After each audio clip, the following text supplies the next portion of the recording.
Hi friends, commerce Garh മലയാളത്തിൻ്റെ പുതിയ വീഡിയോയിലേക്ക് എല്ലാവർക്കും സ്വാഗതം. സ്റ്റാഫിങ്ങിൻ്റെ പ്രധാനപ്പെട്ട 3 എലമെൻറ്റ്സ് ആണ് റിക്രൂട്ട്മെൻറ്റ്, സെലക്ഷൻ ആൻഡ് ട്രെയിനിങ്. ഇതിൽ ഫസ്റ്റ് റിക്രൂട്ട്മെൻറ്റ് എന്താണെന്ന് നമുക്ക് നോക്കാം. റിക്രൂട്ട്മെൻറ്റ് എന്ന് പറഞ്ഞാൽ സെർച്ചിങ് ഫോർ പെർസ്പെക്റ്റീവ് എംപ്ലോയീസ്. ആ സ്ഥാപനത്തിലേക്ക് ആവശ്യമായിട്ടുള്ള എംപ്ലോയീസിനെ തിരഞ്ഞ് കണ്ടുപിടിക്കുകയും അതുപോലെ തന്നെ stimulating them to apply for jobs. അവരെ ജോബിന് വേണ്ടിയിട്ട് അപ്ലൈ ചെയ്യാൻ പ്രേരിപ്പിക്കുകയും ചെയ്യുകയാണ് റിക്രൂട്ട്മെൻറ്റ്. അപ്പോൾ സ്ഥാപനത്തിൽ ഏതൊക്കെ പൊസിഷൻസ് ആണ് ഫില്ല് ചെയ്യാനുള്ളതെന്ന് മനസ്സിലാക്കി അതിൻ്റെ യോഗ്യതകളൊക്കെ വെച്ചിട്ട് അവർ പരസ്യം കൊടുക്കും. അപ്പോൾ അവർ ഫാക്ടറിക്ക് മുന്നിൽ തന്നെ പരസ്യം കൊടുക്കും. ജോലിക്കാരെ ആവശ്യമുണ്ടെന്ന് പറഞ്ഞിട്ട് അവർ പരസ്യം പ്രസിദ്ധീകരിക്കും. അല്ലെങ്കിൽ ന്യൂസ് പേപ്പർ, സോഷ്യൽ മീഡിയാസിൽ ഇവയിലൊക്കെ പരസ്യം കൊടുക്കും ജോലിക്കാരെ ആവശ്യമുണ്ടെന്ന് പറഞ്ഞിട്ട്. പിന്നെ റിക്രൂട്ട്മെൻറ്റ് എന്ന് പറഞ്ഞൊരു പോസിറ്റീവ് പ്രോസസ്സാണ്. അതായത് ഇതിൽ കൂടുതൽ ഉദ്യോഗാർത്ഥികൾ ആ ജോബിന് വേണ്ടിയിട്ട് അപ്ലൈ ചെയ്യാൻ വേണ്ടി പ്രേരിപ്പിക്കുകയാണ്. അതുകൊണ്ട് തന്നെ റിക്രൂട്ട്മെൻറ്റ് ഒരു പോസിറ്റീവ് പ്രോസസ്സായിട്ടാണ് പറയുന്നത്. റിക്രൂട്ട്മെൻറ്റിൻ്റെ സ്റ്റെപ്സ്. ഫസ്റ്റ് സ്റ്റെപ്പാണ് identification of different source of labour supply. ജീവനക്കാരെ എംപ്ലോയീസിനെ ലഭ്യമാകാൻ ചാൻസ് ഉള്ള സോഴ്സസ് ഏതൊക്കെയാണെന്ന് ഐഡൻറ്റിഫൈ ചെയ്യുക. Next assessment of their validity. അപ്പോൾ സോഴ്സസ് കണ്ടെത്തിയതിന് ശേഷം അത് എത്രത്തോളം വാലിഡ് ആണെന്ന് വിലയിരുത്തുക. Next choosing most suitable source. എന്നിട്ട് അസസ്മെൻറ്റിന് ശേഷം ഏറ്റവും സ്യൂട്ടബിൾ ആയിട്ടുള്ള ഒരു സോഴ്സ് സെലക്ട് ചെയ്യുക. Last inviting application from prospective candidates. ഉദ്യോഗാർത്ഥികളിൽ നിന്ന് ജോലിക്കുള്ള അപേക്ഷ സ്വീകരിക്കുക. ഇവയൊക്കെയാണ് ഇതിൻ്റെ സ്റ്റെപ്സ്. റിക്രൂട്ട്മെൻറ്റിൻ്റെ സോഴ്സ് രണ്ടായിട്ട് ഡിവൈഡ് ചെയ്തിട്ടുണ്ട്. Internal source and external source. ഇവ എന്താണെന്ന് ഡീറ്റെയിൽഡായി നോക്കാം. ഫസ്റ്റ് വേണമാണ് ഇൻറ്റേർണൽ സോഴ്സസ്. ഇൻറ്റേർണൽ സോഴ്സ് എന്ന് പറഞ്ഞാൽ employ persons from within the organisation. ഒരു സ്ഥാപനത്തിലേക്ക് വേണ്ട ജോലിക്കാരെ ആ സ്ഥാപനത്തിൻ്റെ അകത്ത് നിന്ന് തന്നെ കണ്ടെത്തുന്നതിനെയാണ് ഇൻറ്റേർണൽ സോഴ്സസ്, ആഭ്യന്തര ഉറവിടം എന്ന് പറയുന്നത്. ഇൻറ്റേർണൽ സോഴ്സ് ഓഫ് റിക്രൂട്ട്മെൻറ്റിൽ പ്രധാനമായിട്ടും 2 മാർഗ്ഗങ്ങളാണ് എംപ്ലോയീസിനെ തിരഞ്ഞെടുക്കുന്നതിലുള്ളത്. First transfer and promotion. ഇവ എന്താണെന്ന് നോക്കാം. ഫസ്റ്റ് വണ്ണാണ് ട്രാൻസ്ഫർ, സ്ഥലം മാറ്റം. ട്രാൻസ്ഫർ എന്ന് പറഞ്ഞാൽ shifting an employee from one job to another with no change in salary, status and responsibility.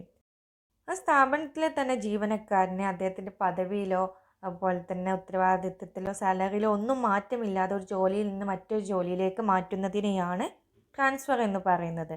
ഇങ്ങനെ ട്രാൻസ്ഫർ ചെയ്യുമ്പോൾ ചിലപ്പോൾ അവിടെ ഉത്തരവാദിത്തത്തിലും അതുപോലെ തന്നെ ജോലി ചെയ്യുന്ന സാഹചര്യമൊക്കെ മാറിയിട്ടുണ്ടെങ്കിലും പക്ഷേ അവിടെ സാലറി, അവരുടെ വേതനം എങ്ങനെയായാലും മാറിയിട്ടുണ്ടാവില്ല. ഇപ്പോൾ ഏതെങ്കിലും ഡിപ്പാർട്ട്മെൻറ്റിലോ ബ്രാഞ്ചിലൊക്കെ ആളുകൾ കുറവുണ്ടെങ്കിൽ കൂടുതലായിട്ട് ആളുകളുടെ ഡിപ്പാർട്ട്മെൻറ്റിൽ നിന്ന് ബ്രാഞ്ചിൽ നിന്നും ആളുകളെ എടുത്തിട്ട് ആ ഒഴിവ് നികത്തും. ഇങ്ങനെ ട്രാൻസ്ഫർ നൽകുന്നത് കൊണ്ട് ജീവനക്കാർക്ക് വ്യത്യസ്ത ജോലികളിൽ പ്രാവീണ്യം നേടാനും അതുവഴി അവരെ ടാലൻറ്റിനെ ഡെവലപ്പ് ചെയ്യാനും സാധിക്കും. പ്രൊമോഷൻ, സ്ഥാനക്കയറ്റം. പ്രൊമോഷൻ എന്ന് പറഞ്ഞാൽ shifting and employee to higher post carrying higher salary, status and responsibility. ഒരു സ്ഥാപനത്തിൽ താഴ്ന്ന തലത്തിൽ ജോലി ചെയ്യുന്ന ജീവനക്കാരെ ഉയർന്ന പദവിയിലേക്ക് മാറ്റുന്നതിനെയാണ് പ്രൊമോഷൻ എന്ന് പറയുന്നത്. അപ്പോൾ അങ്ങനെ ഉയർന്ന പദവിയിലേക്ക് മാറ്റുമ്പോൾ അവർക്ക് ഹയർ സാലറി, അവരുടെ ശമ്പളം കൂടും, അതുപോലെ തന്നെ സ്റ്റാറ്റസും ഉത്തരവാദിത്തമൊക്കെ കൂടും.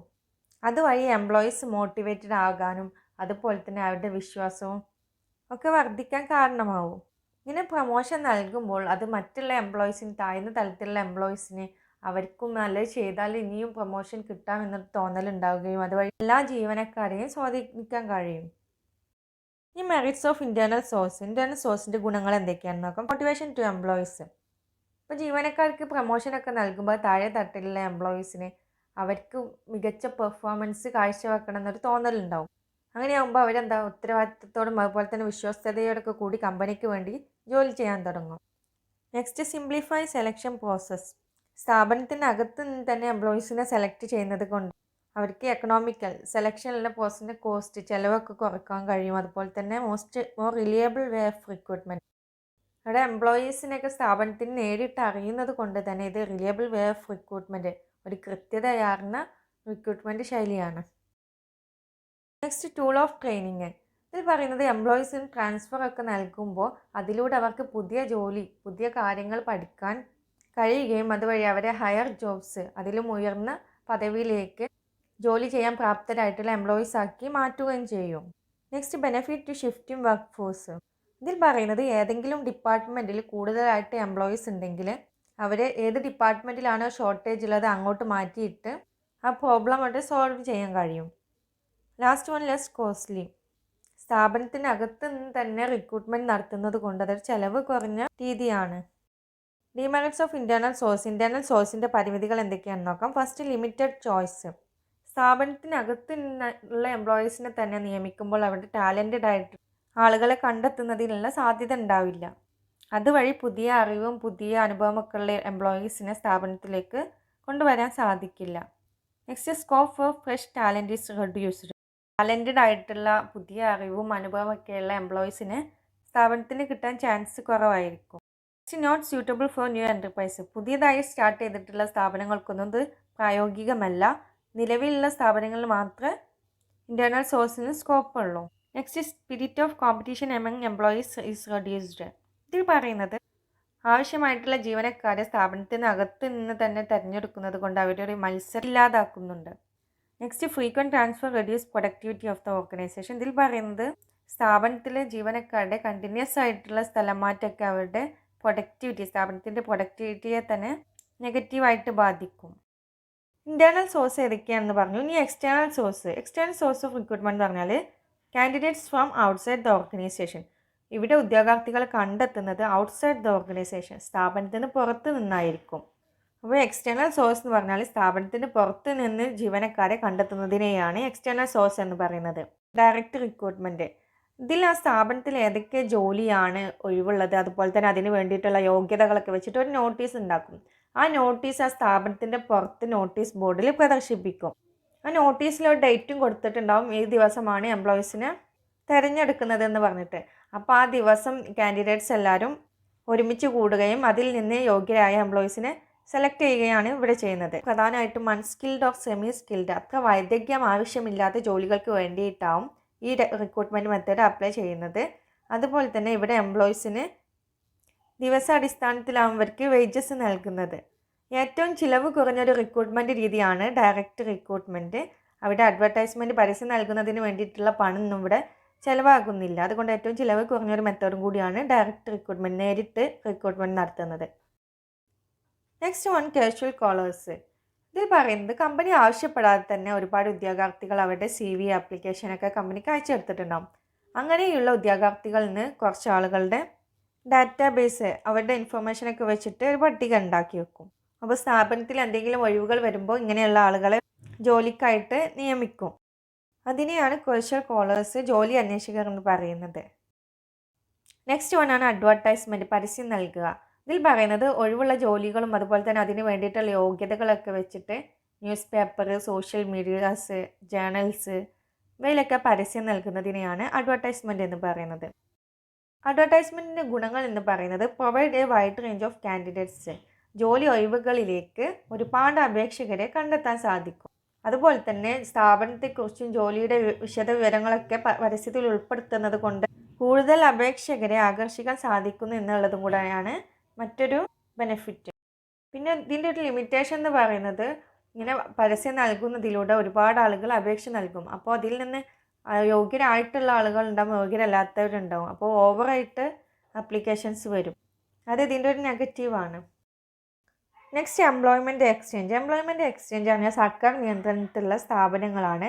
ഇവിടെ ജോബ് അന്വേഷിക്കുന്ന ആളുകൾ അവരുടെ നെയിമും യോഗ്യതകളൊക്കെ എംപ്ലോയ്മെൻറ്റ് എക്സ്ചേഞ്ചിൽ രജിസ്റ്റർ ചെയ്യും.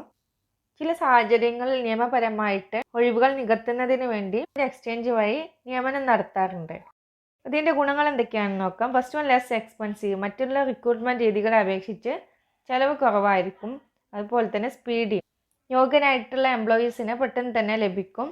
വൈഡ് റേഞ്ച് ഓഫ് കാൻഡിഡേറ്റ്സ്, ഒരുപാട് കാൻഡിഡേറ്റ്സിന് ഉദ്യോഗാർത്ഥികൾ ഇതിലൂടെ ലഭിക്കും. നെക്സ്റ്റ് വൺ ആണ് placement agencies and management consultants. ചില സ്വകാര്യ ഏജൻസികളും അതുപോലെ തന്നെ പ്രൊഫഷണൽ സ്ഥാപനങ്ങളൊക്കെ വഴി എംപ്ലോയീസിനെ റിക്രൂട്ട് ചെയ്യാൻ കഴിയും. ഇങ്ങനെയുള്ള സ്ഥാപനങ്ങൾ രാജ്യവ്യാപകമായിട്ടാണ് പ്രവർത്തിക്കുന്നത്. അപ്പോൾ അവർക്ക് ഏതൊക്കെ സ്ഥാപനങ്ങൾക്കാണ് എംപ്ലോയീസിന് ആവശ്യമുള്ളത് എന്നുണ്ടെങ്കിൽ അവർക്ക് ആവശ്യമുള്ള ഉദ്യോഗാർത്ഥികളെ ഈ സ്ഥാപനങ്ങൾ നൽകും. യോഗ്യരായിട്ടുള്ള ക്വാളിഫൈഡ് ആയിട്ടുള്ള ഒരുപാട് ആളുകളുടെ ബയോഡാറ്റ ഡീറ്റെയിൽസ് ഇവരെ കയ്യിലുണ്ടാവും. അപ്പോൾ അതിൽ നിന്ന് സ്യൂട്ടബിൾ ആയിട്ടുള്ള കാൻഡിഡേറ്റ്സിനെ ഇവരെ സ്ഥാപനങ്ങൾക്ക് നൽകും. ടോപ്പ് ലെവലിലും അതുപോലെ തന്നെ മിഡിൽ ലെവലിലും എംപ്ലോയീസിനെയാണ് ഇവർ നൽകാറുള്ളത്. അങ്ങനെയുള്ള എംപ്ലോയീസിൻ്റെ ഡീറ്റെയിൽസ് ഒക്കെ അവരുടെ കയ്യിലുണ്ടാവും. അവരുടെ ക്വാളിഫിക്കേഷനും അവരുടെ സ്കില്ലൊക്കെ അവരുടെ കയ്യിലുണ്ടാവും. അങ്ങനെയാണ് ഈ ഏജൻസികൾ സ്ഥാപനങ്ങളെ ഹെൽപ്പ് ചെയ്യുന്നത്, എംപ്ലോയീസിന് ആവശ്യമായിട്ടുള്ള സ്ഥാപനങ്ങളെ ഹെൽപ്പ് ചെയ്യുന്നത്. അതിന് വേണ്ടിയിട്ട് അവരൊരു ഫീയും ഇവരുടെ അടുത്തുനിന്ന് ചാർജ് ചെയ്യും, management consultant agencies. Next, campus recruitment. കമ്പനികൾ അവർക്ക് ആവശ്യമായിട്ടുള്ള എംപ്ലോയീസിനെ കോളേജ്, അതുപോലെ തന്നെ മാനേജ്മെൻറ്റ് ആൻഡ് ടെക്നോളജിക്കൽ ഇൻസ്റ്റിറ്റ്യൂട്ട് ഇവിടെ നിന്നൊക്കെ അവർ റിക്രൂട്ട് ചെയ്യാറുണ്ട്.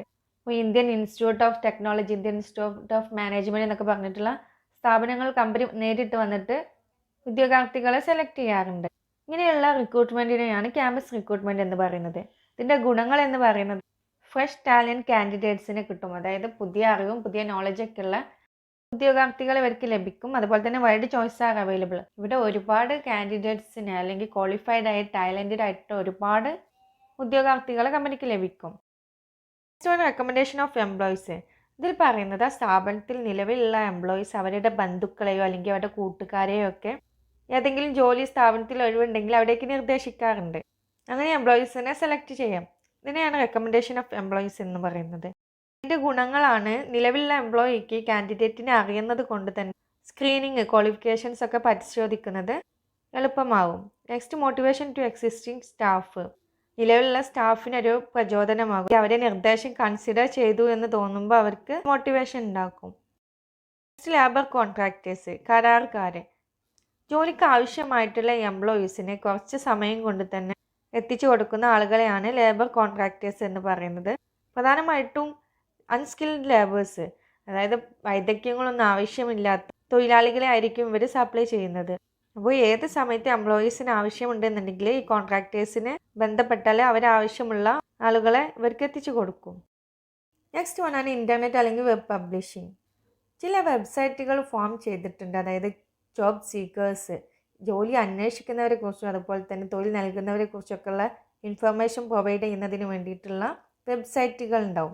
അതൊരു സോഴ്സ് ഓഫ് റിക്രൂട്ട്മെൻ്റ് ആണ്. ഒരു എക്സാമ്പിൾ പറയണമെങ്കിൽ naukari.com, monster.com ഇങ്ങനെയൊക്കെ പറഞ്ഞിട്ട് ഒരുപാട് വെബ്സൈറ്റുകൾ ഇൻഫർമേഷൻ നൽകും. അപ്പോൾ അതൊരു എക്സ്റ്റേണൽ സോഴ്സ് ഓഫ് റിക്രൂട്ട്മെൻ്റ് ആണ്. ഒരു പ്രധാനപ്പെട്ട എക്സ്റ്റേണൽ സോഴ്സ് ഓഫ് റിക്രൂട്ട്മെൻ്റ് ആണ് അഡ്വർടൈസിംഗ് ഓൺ ടെലിവിഷൻ. ടി വിയിൽ പരസ്യം നൽകുക, സ്ഥാപനത്തിൽ ഒഴിവുള്ള ജോലികളും അതിന് വേണ്ടിയിട്ടുള്ള യോഗ്യതകളൊക്കെ വെച്ചിട്ട് ടെലിവിഷനിൽ പരസ്യം നൽകുക. അപ്പോൾ അതിലൂടെ ഒരുപാട് ക്വാളിഫൈഡ് ആയിട്ടുള്ള ജീവനക്കാരെ കണ്ടെത്താൻ സാധിക്കും. മെറിറ്റ്സ് ഓഫ് എക്സ്റ്റേണൽ സോഴ്സ് ഏതൊക്കെയാണെന്ന് നോക്കാം. First one, qualified person. ഒരുപാട് യോഗ്യതയുള്ള ആളുകൾ ഉണ്ടാവും. വൈഡർ ചോയ്സ്, കൂടുതൽ ആളുകളിലേക്ക് ഇൻഫർമേഷൻ എത്താൻ കാരണമാവും. Next, fresh talent. പുതിയ അറിവും അതുപോലെ തന്നെ നല്ല ടാലൻ്റൊക്കെ ഉള്ള എംപ്ലോയീസിനെ ലഭിക്കും. നെക്സ്റ്റ് വണ്ണാണ് കോമ്പറ്റീറ്റീവ് സ്പിരിറ്റ്. ഇതിൽ പറയുന്നത് പുതിയതായിട്ട് പുറത്തുനിന്ന് എംപ്ലോയീസ് വരുമ്പോൾ അത് സ്ഥാപനത്തിലെ നിലവിലുള്ള ജീവനക്കാരെ കൂടുതൽ മത്സര ബുദ്ധിയോടും അതുപോലെ തന്നെ കഠിനാധ്വാനത്തോടെയൊക്കെ പ്രവർത്തിക്കാൻ നിർബന്ധിതരാകും. അങ്ങനെ അത് സ്ഥാപനത്തിൻ്റെ വളർച്ചയെ തന്നെ ബാധിക്കും. ഡിമെറിറ്റ്സ് ഓഫ് എക്സ്റ്റേണൽ സോഴ്സ് എന്തൊക്കെയാണെന്ന് നോക്കാം. First one, dissatisfaction among existing staff. നിലവിലുള്ള സ്റ്റാഫുകളുടെ ഇടയിൽ ഒരു അസംതൃപ്തി ഉണ്ടാവും. അതായത് ഉന്നത പദവിയിലേക്കൊക്കെ പുറത്തുനിന്ന് ആളുകളെ എടുക്കുമ്പോൾ അവർക്ക് കിട്ടേണ്ടിയിരുന്ന ചാൻസാണ് അവിടെ നഷ്ടപ്പെടുന്നത്. അത് അവരിൽ നിരാശയും അതുപോലെ തന്നെ ഡിസാറ്റിസ്ഫാക്ഷൻ ഒക്കെ ഉണ്ടാക്കും. Next one, lengthy process. External source ഉപയോഗിക്കുമ്പോൾ ഒഴിവുള്ള ജോലികളൊക്കെ പരസ്യപ്പെടുത്തി അപേക്ഷകരിൽ നിന്ന് അപേക്ഷയൊക്കെ കിട്ടി വരുമ്പോഴേക്കും ഒരുപാട് സമയമെടുക്കും. അതുകൊണ്ട് ഇതൊരു ലെങ്തി പ്രോസസ്സാണ്, ദൈർഘ്യമേറിയ പ്രോസസ്സാണ്. ലാസ്റ്റ് വൺ, ഇതൊരു കോസ്റ്റ്ലി പ്രോസസ്സാണ്. അതായത് ജോലി ഒഴിവുകൾ പരസ്യപ്പെടുത്തുന്നതിന് അതുപോലെ തന്നെ ഓരോ ആപ്ലിക്കേഷൻസ് സൂക്ഷ്മ പരിശോധന നടത്തുന്നതിനൊക്കെ ഒരുപാട് ചിലവ് വരും. താങ്ക്സ് ഫോർ വാച്ചിങ് വീഡിയോ ഉപകാരപ്രദമായെങ്കിൽ സബ്സ്ക്രൈബ് ചെയ്യുക, ഷെയർ ചെയ്യുക, കമൻറ്റ് ചെയ്യുക.